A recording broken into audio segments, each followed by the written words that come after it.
Welcome to City Life. I'm Beverly Thompson. Over the past few months, we've touched on how the Durham Recovery and Renewal Task Force is helping many sectors of our community reopen or resume operations during our new COVID-19 reality. Among the most important organizations that have not been able to shut down, but that have had to dramatically shift how they operate are our places of worship.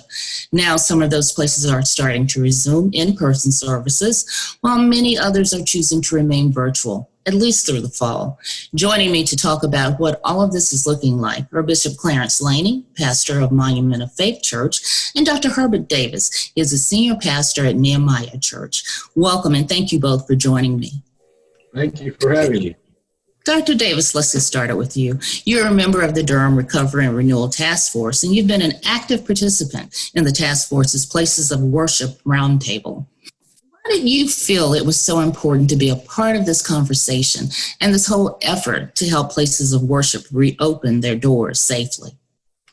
Well, I count it an honor to have been asked to co-lead this Places of Worship Roundtable because I come from the perspective that there are tons of churches and places of worship in Durham, and they have different levels and perspectives of how they gather information and how they make decisions. Mm-hmm. And so I just wanted to be able to hopefully participate in providing leaders and leadership of our places of worship some information and hopefully some guidelines, and also be able to help hear some of their concerns and suggestions about how to navigate the difficulty that is COVID-19. Okay. Bishop Laney, you've also been an active participant in the roundtable. Why did you feel it was important to be a part of these conversations? Well, for me, ministry is never done in a silo, and it was important for me to have conversations with other clergy colleagues to hear what their perspectives might be, to hear what their concerns are. This, of course, is an unprecedented time for all of us who serve in ministry. And so I wanted to make sure that I had a multitude of clergy that I can consult with, that I could listen to their stories and to hear their perspectives. And that ultimately informed what I did or what I would recommend for the Monument of Faith Church. So, Dr. Davis, tell me, how long has the roundtable been meeting, and how exactly does a roundtable work? We've been meeting for, I think, probably just a little over 2 months or so. This particular Places of Worship roundtable, we gather. We start off gathering weekly, and we meet through Zoom so that we can practice our social distancing. And so it's been Wednesdays from 2 to 3 p.m. We try to keep it to an hour. There have been some times where it's gone about an hour and 15 minutes. We're trying to be mindful of people's time, to be able to come and, like Bishop Laney said, to discuss this important decision of how we move forward collectively. So it's not done in isolation. And we found that it's been very beneficial. I've enjoyed participating, but also we've gotten a lot of positive feedback from the numerous clergy who have participated, whether it was once or some have been at every gathering. Having these times to share, to hear, and to know that you're not doing this by yourself. It's one thing to have the leadership of your local congregation, however that may look, but oftentimes key decisions fall upon the clergy person. And so knowing that you can come somewhere once a week and hear some information that gives you updates on the data and what's happening, but then also some best practice conversations, it's been very beneficial for myself. So was the roundtable pretty representative, Dr. Davis? Yes. I'll admit that it was not as inclusive and representative as we would have liked, but we have emphasized that throughout the entire process, that we were trying to be interfaith, ecumenical, and then also one of the things that Bishop Laney and I discussed and tried to carry out was that we didn't want everybody that viewed things the same way. So even though some people participated and some didn't, but we were extending invitations to congregations and places of worship who may have only closed for 1 or 2 weeks and were looking to get back into in-person worship soon. We've had some who then, after a month or two, they decided that they were ready to come back, and we told them, hey, it's all right that you can still participate in this roundtable, because we did not want it to be exclusive, and we did not want any clergy person to feel that if they saw something different, that they were not welcome. Mm-hmm. So Bishop Laney, in general, who is participating in the roundtable, and what have you all focused on and accomplished so far?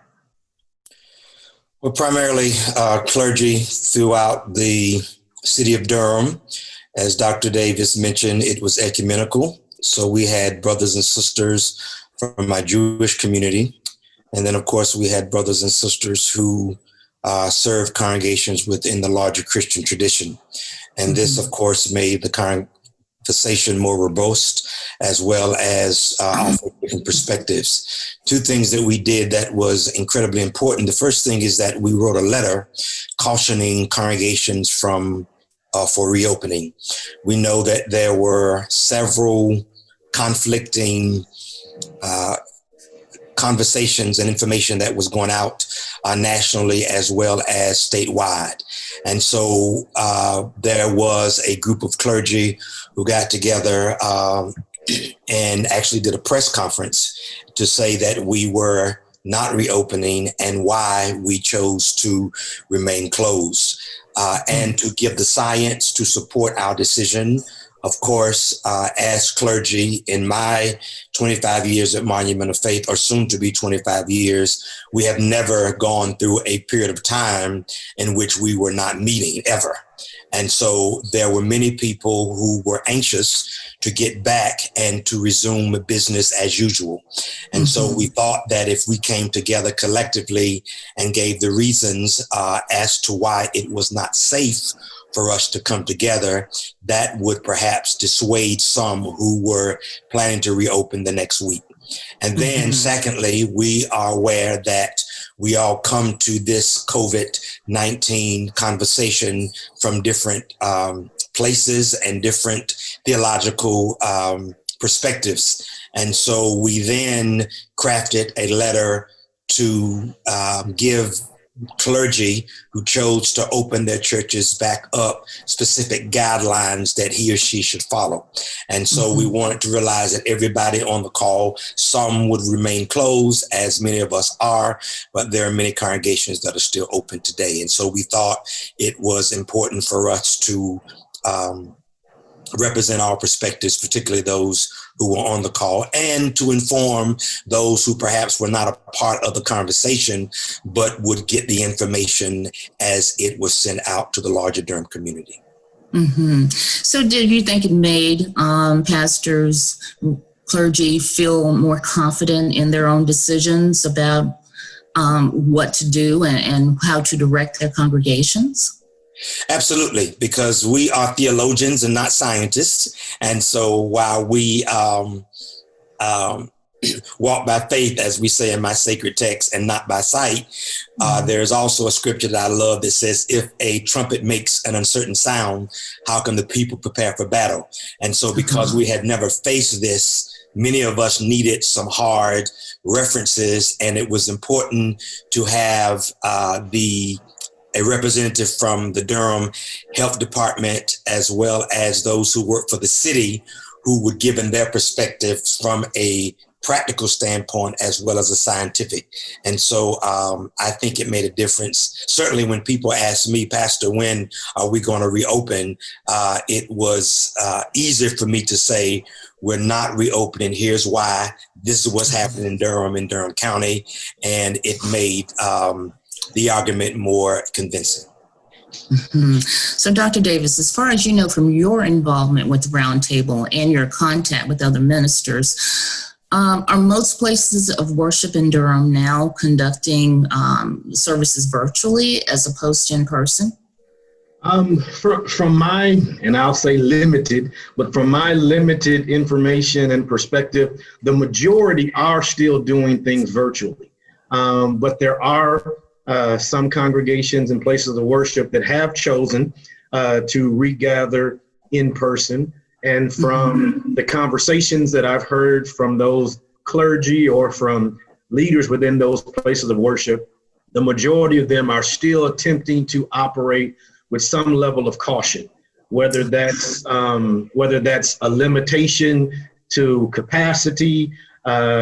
Some places have even detailed their own entrance plans where they're testing people and they're going through the whole process and making sure that people are socially distanced and families are sitting together and all those things. So the majority are, from my understanding, still doing things virtually.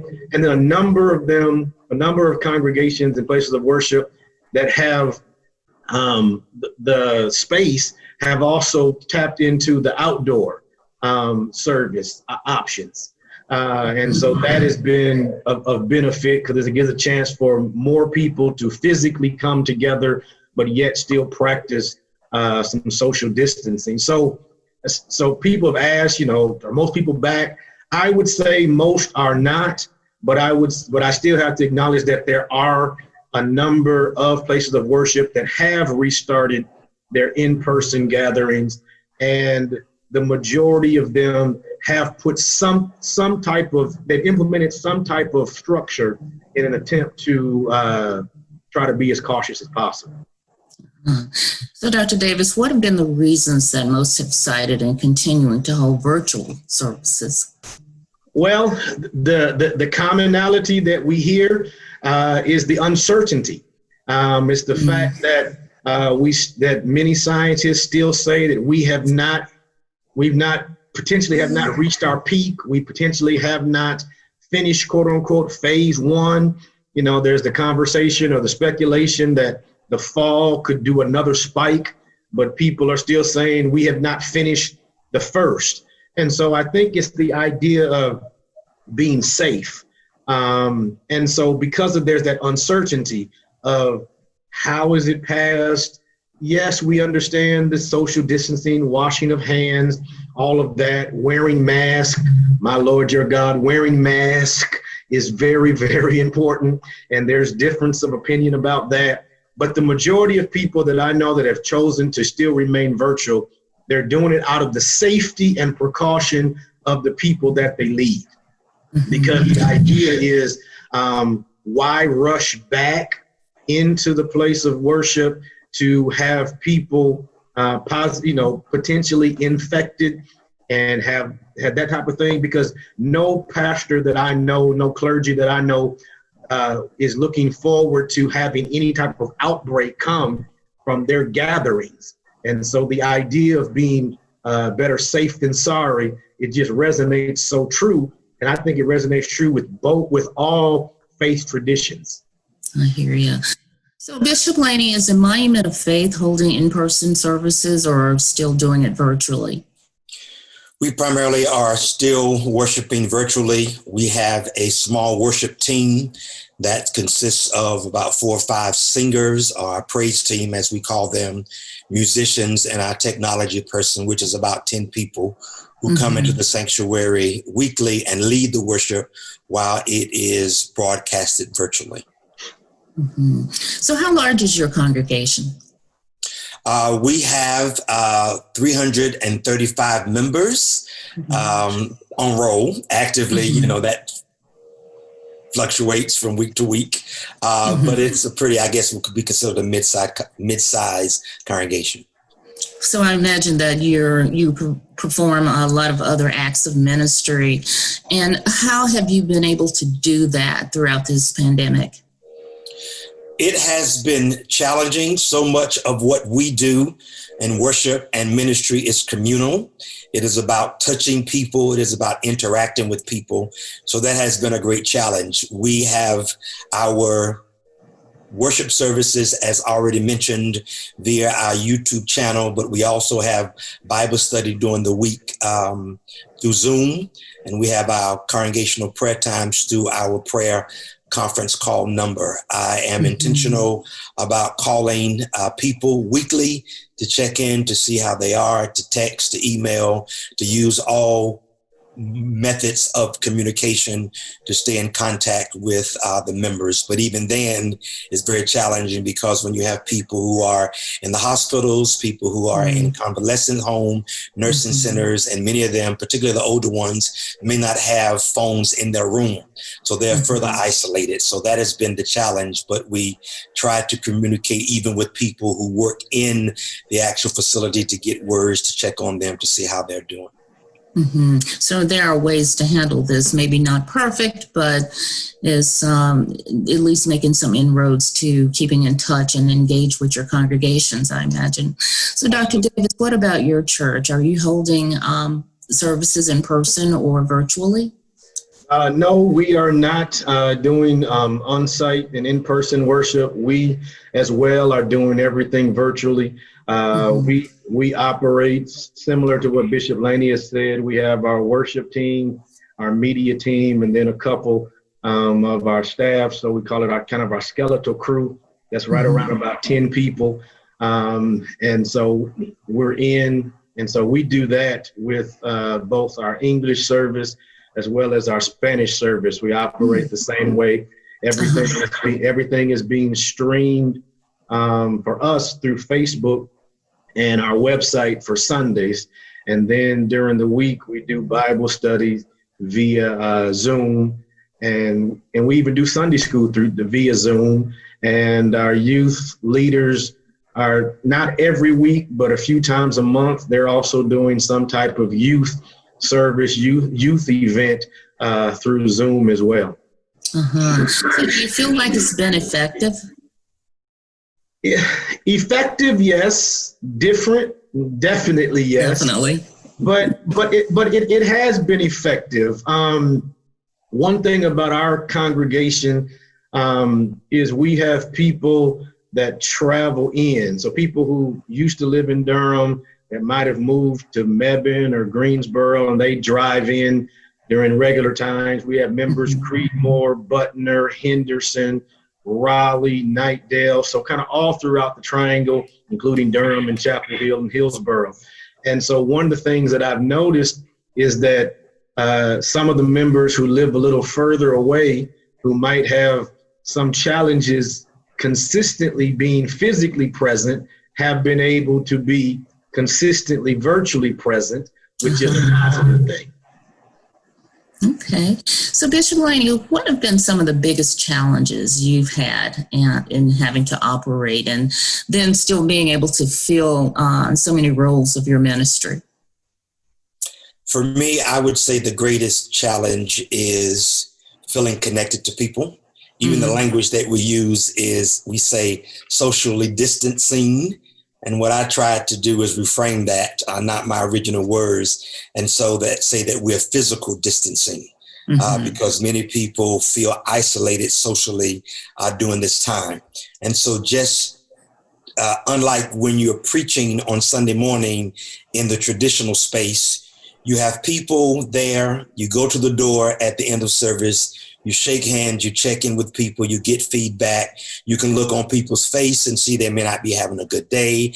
They may be walking a little slower. You can check in and say what's going on, so forth and so on. They come to the altar for prayer. You can see from their response that they may be burdened. When you do all of this virtually, there is no way to really check the pulse of the congregation. And so me, I am a people's person. I love to be connected to the people, and virtually there's just no way of knowing who is tuning in, particularly on Sunday morning. You don't have no way of knowing who's tuning in if they don't put a chat in the remarks. And specifically for our seniors, many of our seniors have been able to connect virtually, but we have many of our seniors who are not as connected virtually as some of the younger peoples are. So that's challenging to make sure that they're connected. And many of them live alone as it is. And so for them to have this level of more isolation has been challenging, but we try to make sure that we connect with them, maybe even by doing drive-bys to their home to just say, hey, how are you, from a distance. And so, but I think the greatest challenge is remaining in touch with people. Yeah, I know in my church, we call each other family and we feel like family, and seeing each other on Sundays was a really big boost, I think, to a lot of people in the church. And, you know, in addition to the ministry, what kind of feedback have you gotten from your congregations about this whole new way of operating? And that's for Dr. Davis. I think the thing that has stood out the most to me is this virtual dynamic because of the pandemic. It has helped further drive home the point that's often mentioned from the pulpit, that the work of the church is, one, beyond the four walls, but then two, it's a collective work. I think that is something that has really stood out. Whereas pre-pandemic, it might have been a little challenge to ask people, hey, can you help me check in on these people? But now when you mention, have you checked on this person? Oh yeah, people are ready to jump on it and willing to make those calls. And I've even seen leaders who may be less of people persons, maybe a little more introverted. Even when you ask them to check in on somebody, they're like, okay, I'll do it. And then they come back excited. So I think that's one of the things that has really proven beneficial.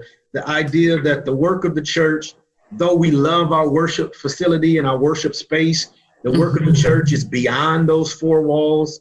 We've seen that with great response to our feeding, our 3 different efforts for addressing food insecurities. I mean, to see our members increase their giving to support the missions efforts, to see them volunteering more people hours. It's that idea that the work of the church is beyond the four walls. And then the reality that the work is communal, not just the pastor, not just the people on staff, but that more people are embracing that concept. Those are things that really have stood out. And I'm godly pleased from the membership of Nehemiah for doing these things. Oh, sounds great. So Bishop Laney, I know that the Monument of Faith Church has completed the Durham's Recovery and Renewal Task Force is back on the bowl. It's a self-certification checklist. What are some of the reopening steps that are by the checklist to make sure that everyone is as safe as possible when you do actually begin holding in-person services again? Yeah, I think the most important thing for me is this notion of is safe. And I know that sounds very elementary, but that is the driving force. And I think there were many things on the checklist that helps inform that decision. And so, of course, there were things to suggest if you did reopen. But I think that was very helpful, and that has informed our decision not to reopen, is because there are just so many unknowns. And so to have that written, supported by the city leaders, I think that has been essential in our navigating this uncharted terrain. Okay, thank you. And Dr. Davis, your church also completed the checklist. Why did you think it was important to do that? I agree with Bishop Laney. I thought it was very important because, one, as a leader on the Recovery and Renewal Task Force, as well as the co-leader for this roundtable of places of worship, I felt that it needed to actually, step out and participate in the actual fulfilling the Back on the Bull survey, but then also hearing that it would be helpful in informing the community with what type of things we had chosen to do, but then also the idea of it producing the flyers and handouts that were flyers, not handout, but flyers and posters that actually could be put up throughout the facility. I thought that was very, very good. And for us, the fact that it would produce both English and Spanish was helpful. So it was like we could have these posters available already. Don't have to worry about contacting staff to do the translation. It would produce it itself. So it was very important in that sense. But then also I thought it would be very key that this shows the businesses and institutions who do participate in it are showing a unity about concern for the people of Durham. And so I wanted to make sure that we were a part of that. Okay. So Bishop Laney, big question now. What are your plans for resuming in-person services? Well, at this point, I can't say when that will happen. Our plan is, again, to follow the science. And unfortunately, 65% of people that are affected by COVID are African American. Monument of Faith is 80 some years old. A large percentage of our congregation are over 70. And while we have a younger people, but those who are the core of our membership are older. Many of them have pre-existing conditions. And so, I think at earliest, it would be when a vaccine is available. And so I doubt very seriously that we will even open this year because, again, there's just so many things that are unknown. And of course, with schools reopening, although in Durham County they're open virtually, we do have many universities that are open and that are doing in-person learning. These are people that many of us interact with on a daily basis. And the worst thing would happen if we bring the people back together and there is a cluster that breaks out for the church. So for me, I just am very prayerful about a vaccine. And when things appear to be safe or much safer than they are now, then we will talk about reopening. But for now, it looks like it would be the first of the year before we could even begin that conversation. Mm-hmm. Okay. And Dr. Davis, what about your church? Well, we have started having some weekly meetings with our key leaders, gathering data, gathering information, keeping up with the numbers. What we still have raised is that we would like to see a steady downward trend before we would, actually make our move. But we have begun the conversations. And like I said, we're having weekly meetings to discuss and to prep. And we've had our facility cleaned professionally. Part of that is because we do our feeding program, so people are in and out somewhat with limited numbers. But we started the planning. We've also begun purchasing and ordering, additional things. So we've increased our hand sanitizer stations. We stockpiling on masks and hand sanitizer, preparing all the information for the decals for spacing. So whenever a decision would be made, and we have not made one as of yet, whenever anyone would be made, we'd be able to actually move forward. We're still waiting on our contactless thermometers to come in. And so because those have been on back order, but we're waiting for those. And really, once we get all the stuff in, then we can begin to also look at what the numbers are and then see, is there a particular date we could shoot for and plan accordingly. But we have not made any plans, have not picked any date, because as Bishop Laney said, we're still trying to be safe. I hear you. So this question is for both of you. Have you made any changes you think that were good changes that you think will remain in place even after, Lord hope, COVID is over? If you've made some changes such as, becoming better at technology and using technology, do you think this is something you might continue? Well, I've certainly become more comfortable preaching to a camera. I think before there was some level of anxiety around everything being virtual in the sense that you're preaching to an empty congregation. So I've certainly become comfortable preaching to an empty church, where at first it was incredibly awkward. And we've also had to streamline our worship services because I'm a part of the Black church tradition. Our typical worship services would be 2 hours, but it is almost impossible to get people to sit and to watch something for 2 hours unless it's a movie. And so we have had to streamline our worship services to about an hour and 15 minutes. And so I think the congregation overall have become accustomed to that. And it would almost be very challenging to go back to the 2 hours, maybe on a good day, maybe 2 hours and 15 minutes. It just depends. So we will probably continue to keep our worship streamlined, perhaps not to the level that it is at this point, but I think that trying to find that happy medium. And as Dr. Davis alluded to earlier, I think having other people involved prior to the pandemic, it was the deacons and the ministers who were pretty much involved in checking on the members, those who were convalescing, those who were sick. But now it's become a greater task of the congregation. So we will continue to foster those conversations and to encourage people to remain connected with people even post-COVID. And Dr. Davis, what about you? I do agree about the streamline of services. You know, it's amazing what can be accomplished in an hour and 10 minutes, and you still feel like, hey, this actually, you know, was pretty close to what we would expect. So I think we'll also work on keeping the service a little more streamlined, continuing to keep the high push for technology. We were already streaming our services through Facebook Live, but I think we'll probably do a lot more of pushing and promoting of that even as we go forth from now or after this pandemic.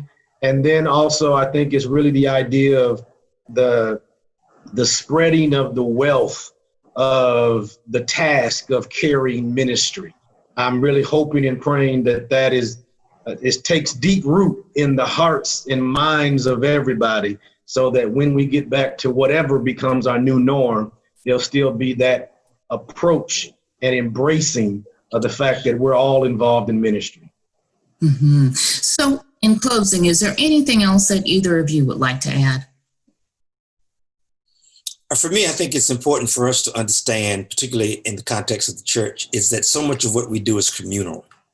The thought of coming to church and not being able to embrace each other, not being able to sing together, not being able to pray and hold hands, it alters the whole worship experience. And so I would hope as we continue to think about moving forward, we want to make sure that when people gather in that space, that the worship feels authentic.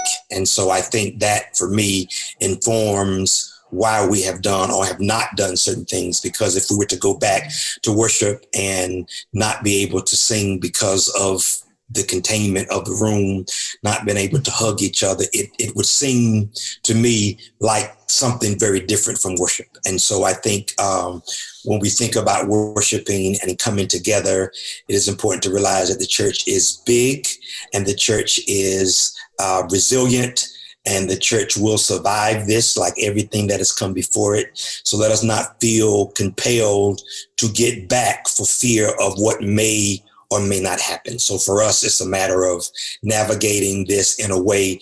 Not only do we care for the spiritual aspect of people's lives, we also have the responsibility to care for their bodies. And so that is very important that we make sure that people are not only physically cared for, but also are physically and emotionally cared for as well. Mm-hmm. Dr. Davis? I echo that. And I think from a slightly different perspective, I just hope that we as the church will embrace the positive changes that we've learned while having to adjust and regroup, and that we will not, once things are back to normal, we won't just slide back to how things were, but we'll actually remain open and engaged, and, you know, still respectful of tradition and what it means to be who we are, but still yet continue to find ways to live that out that might be different than what we were accustomed to. All right. Thank you both for joining me. I do want to remind everybody that you can see the places of worship and other businesses that have completed the Back on the Bull self-certification checklist on backonthebull.com. That does it for City Life. Don't forget to follow us on social media. Watch us on the Durham Television Network and on YouTube. And you can listen to our podcast on iTunes. I'm Beverly Thompson. Thank you so much for joining me to learn more about city life in Durham.